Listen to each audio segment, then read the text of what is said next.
پھر ان سے شفاعت طلب کی جاتی ہے، ان کی قبروں کی پوجا کی جاتی ہے، اور ان قبروں پہ قندیلیں، ان قبروں پہ اگربتیاں۔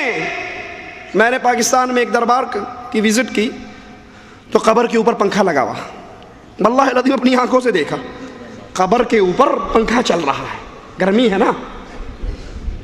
تو میں نے کہا بھائی اگر واقعی یہ ولی اللہ ہے، واقعی یہ ولی اللہ ہے، تو اس ولی اللہ کو تمہارے پنکھوں کی ضرورت؟ اس کی قبر تو جنت کا باغ بن چکا ہے، وہاں تو جنت کی ہوائیں آ رہی ہیں۔ اور اگر یہ ولی اللہ نہیں ہے، کوڑے شاہ ہے، تو پھر اس کی قبر جہنم کا گڑھا بن چکی ہے، اس آگ کو تمہارا پنکھا ٹھنڈا نہیں کر سکتا۔ لیکن ویسے عقل کی بات ہے، تم نے بند قبر کے اوپر پنکھا لگایا، موری بھی کھول دیو، قبر میں سوراخ بھی تو کرو نا جہاں سے ہوا اندر جائے۔ قبر ساری بند ہے، اوپر پنکھا چل رہا ہے، قبروں پہ قندیلیں، قبروں پہ اگربتیاں، قبروں پہ پنکھے، قبروں پہ دیے، اور وہاں بیٹھے ہوئے تعویذ دینے والا 1000 روپے تو اپنی جیب میں لے کے ڈال لیتا ہے اور کہتا ہے 100 روپے دا تیل بابا دے چراغ چ پا دیو، یہ تیل چلتا رہے۔ اور پھر اس تیل کی کرامتیں، او جی آپ نہیں مانتے، آپ ہوئے جو وہابی۔ میرا بیٹا 6 سال تک بالکل نہیں بول سکتا تھا، میں نے پیر طوطے شاہ کا نمک اس کو چٹایا، ٹر ٹر بولنے لگ گیا۔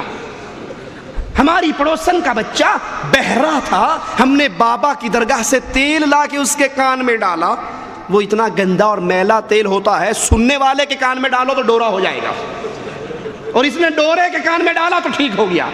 ان قبروں کی پوجا ہوتی ہے، ان قبروں پہ قندیلیں روشن ہوتی ہیں، ان قبروں پر۔ اور پھر چندے کے پجاری فتویٰ بھی دے دیتے ہیں، چندوں کے پجاری فتویٰ بھی دے دیتے ہیں کہ قبر پہ سجدہ کرنا، قبر پہ دیا جلانا، قبر پہ چادر چڑھانا شرک نہیں ہے، ایسا کرنے والا مشرک نہیں ہے، ایسا کرنے والا فاسق ہے، یہ مشرک نہیں ہے۔ اگر یہ مشرک نہیں ہے تو اور کون مشرک ہوگا؟ اگر قبر پہ اگربتیاں جلانے والا، بکروں کی نیاز دینے والا، پھولوں کی پتیاں ڈالنے والا مشرک نہیں، تو ایک مکھی قبر پہ دے کر جہنم میں جانے والے کا کیا جرم ہے؟ اگر حجویری کی قبر کو 2.5 من عرق گلاب سے غسل دے کر انسان پھر بھی مواحد رہتا ہے، تو مکھی والے کو بھی اجازت ہوگی، وہ قیامت کے دن اللہ سے کہے گا ربا میں تے مکھی دیتی سی، میں نے تو مکھی دی تھی، میرا جرم کیا ہے؟ یہاں تو عرق گلاب دینے والے جنت میں آ گئے۔ یہ وہ شرک کا دروازہ ہے، ان کی پوجا کی جاتی ہے، ان کا طواف کیا جاتا ہے، اس قبر کو چھوا جاتا ہے، چوما جاتا ہے، داخل ہوتے ہی اس کی دہلیز کو اپنے ہونٹوں سے چومتے ہیں، اس کو تبرک کے طور پہ چھوتے ہیں۔ صرف حجر اسود کو تبرک کے طور پہ ہاتھ نہیں لگاتے کہ سنت رسول اللہ صلی اللہ علیہ وسلم ہے، حالانکہ وہاں بھی مواحدوں کے امام عمر ابن خطاب رضی اللہ عنہ وارضاہ کھڑے ہو گئے، کہا جانتا ہوں تو پتھر ہے، نہ نفع دے سکتا ہے نہ نقصان دے سکتا ہے، چومتا کیوں ہوں؟ سرکار کو تجھے چومتے دیکھا تھا، مدینے والے کو چومتے دیکھا تھا، اور اگر میرے آقا نے تجھے نہ چوما ہوتا، خطاب کا بیٹا تجھے کبھی نہ چومتا، وہ تو اس لیے چومے۔ اور یہاں قبروں کی چوما ہے، اس کو چوما جا رہا ہے، اس پہ جانور ذبح کیے جا رہے ہیں، اور جب اس کے عادی ہو جاتے ہیں پھر شیطان وہاں پر میلے لگواتا ہے، عرس لگواتا ہے، پھر لکیرانی سرکس لگتی ہے، پھر کنجر خانے کا بازار جاری ہوتا ہے۔ اور بخاری و مسلم میں ہے، رسول اللہ صلی اللہ علیہ وسلم نے اسی لیے فرمایا تھا لا تطرونی کما اطرت النصارى، مجھے ایسے نہ بڑھانا جیسے نصارہ نے عیسیٰ ابن مریم کو بڑھایا، وہ اللہ کے نبی اور اللہ کے بندے تھے، غلو کرتے ہوئے اٹھایا اور ان کو اللہ کا بیٹا بنایا۔ انما انا عبد، سناؤ طاہر القادری کو بخاری کی یہ حدیث۔ آج کل وہ کیوں ٹیلی ویژن پر رد بخاری درس دے رہا ہے، بخاری کا رد کرتا ہے، بخاری شریف کھول کے اس کے اندر اپنے ہاتھ کے لکھے ہوئے صفحے لگتا ہے اور لوگوں کو دکھاتا ہے میں بخاری پڑھ رہا ہوں۔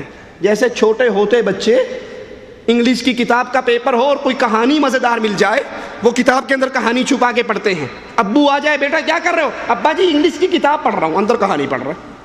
طاہر القادری صاحب بخاری کھولتے ہیں، اندر اپنی مرضی کے صفحے لکھ کے لاتے ہیں اور لوگوں کو دھوکہ دیتے ہیں کہ میں بخاری پڑھ رہا ہوں۔ یا نور من نور اللہ کے نعرے لگانے والے، یہ بخاری کی حدیث ہے، اللہ کے نبی کہہ رہے ہیں انما انا عبد، میں بندہ ہوں، فقولوا، کہو تم، اعلان کرو، عبداللہ، نور من نور اللہ نہیں۔ معراج کی رات عرش پہ چڑھے، ادھر اللہ اور ادھر رسول اللہ، اور پھر رسول اللہ کھڑا ہوا، اور پھر احد اور احمد کا فرق ختم ہو کے دونوں ایک ہو گئے۔ یہ عقیدہ بیان کرنے والا اللہ کی قسم کھا کر کہتا ہوں کافر ہے، مسلمان نہیں ہے، یہ کفر کا عقیدہ ہے۔ تم نے خالق و مخلوق کے فرق کو ختم کر کے عاشق و معشوق بنا دیا۔ مالک تو کہتا ہے اگر میرے علاوہ کوئی اور الہ ہوتا تو وہ عرش پہ چڑھنے کے لیے ضرور راستہ کوئی سیڑھی تلاش کر لیتا۔ جو عرش پہ ہوتا ہے وہ رب ہے، اور جو عرش پہ پہنچ جائے، تم نے عبدیت کے مقام کو ہی ختم کر دیا کہ وہاں پر پہنچ کے خالق اور مخلوق، احد اور احمد، جیسے بابا بلے شاہ کہتا ہے بے تیری گال نہ کرمائی، مینوں الف دی سمجھ نہیں آئی، میم دا برخا پا کے احد احمد دے وچ اتر آئی، کہ وہ احد ہے یہ احمد ہے، میم کی مروڑی کا برخا ہے، حقیقت میں دونوں ایک ہے۔ آقا فرماتے ہیں انما انا عبد فقولوا عبد اللہ، تم بھی مجھے اللہ کا بندہ کہو، ورسول، اور اس کا رسول کہو، میں نور من نور اللہ نہیں ہوں۔ یہ دعوے کرنے والا اہل ایمان میں سے نہیں ہو سکتا۔ مسند احمد میں ہے، رسول اللہ صلی اللہ علیہ وسلم فرماتے ہیں ایاکم والغلو، غلو سے بچو، حد سے بڑھنے سے بچو، کسی کے مقام کو اتنا بلند نہ کرو جتنا مقام اس کو اللہ نے نہیں دیا۔ کیوں؟ اگر تم اس سے باز نہیں آؤ گے تو کیا ہوگا؟ فَإِنَّمَا أَهْلَكَ مَنْ كَانَ قَبْلَكُمْ، تم سے پہلے جو قومیں ہلاک ہوئی ہیں ان کے ہلاکت کا سبب اور جرم یہی غلو تھا۔ تم سے پہلوں کو غلو نے ہلاک کروا دیا، اور آج یہ امت اسلام اسی راستے پہ چل رہی ہے۔ اپنے پیروں کو نبی بنا دیا، نبی کو اللہ بنا دیا، جو مقام عرش والے نے دیا تھا وہ مقام ختم کر دیا۔ لیکن یہ احادیث، قرآن حکیم کی یہ آیات جب ان قبر پرستوں کے سامنے رکھی جائے وہ ماننے کے لیے تیار نہیں ہوتے۔ مجھے یاد ہے لاہور میں ریلوے اسٹیشن کے قریب ہمارے ایک بھائی نے بورڈ لکھ کر لگایا جس پہ رسول اللہ صلی اللہ علیہ وسلم کی بشریت کی چند آیات لکھی۔ میں خود لاہور میں 2 سال تقریباً خطیب رہا، وہاں کے سارے بریلوی روڈ پہ نکل آئے، باقاعدہ عدالت کے دروازے بجائے، ہوم سیکرٹری کے پاس اکٹھے ہوئے۔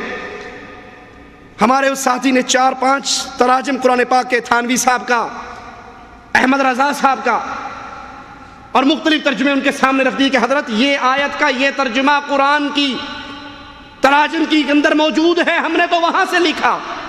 جب بریلوی مولوی کے بولنے کا وقت آیا اس نے کہا اے وابی نے قرآن چو او ایتا لب لب کے لکھ دینے جڑی ساڑھے مذہب دے خلاف ہوندیاں نے۔ اس نے قرآن میں وہ آیت تلاش کی ہے جو ہمارے مذہب کے خلاف ہے۔ ہم دعوت دیتے ہیں لوگوں اگر قرآن تمہارے مذہب کے خلاف ہے تو پھر کس سے لڑو گے؟ اللہ کے لیے اپنا مذہب، اپنا دین، اپنا عقیدہ وہ بناؤ جو عرش والے نے قرآن میں رسول اللہ پر اتارا ہے۔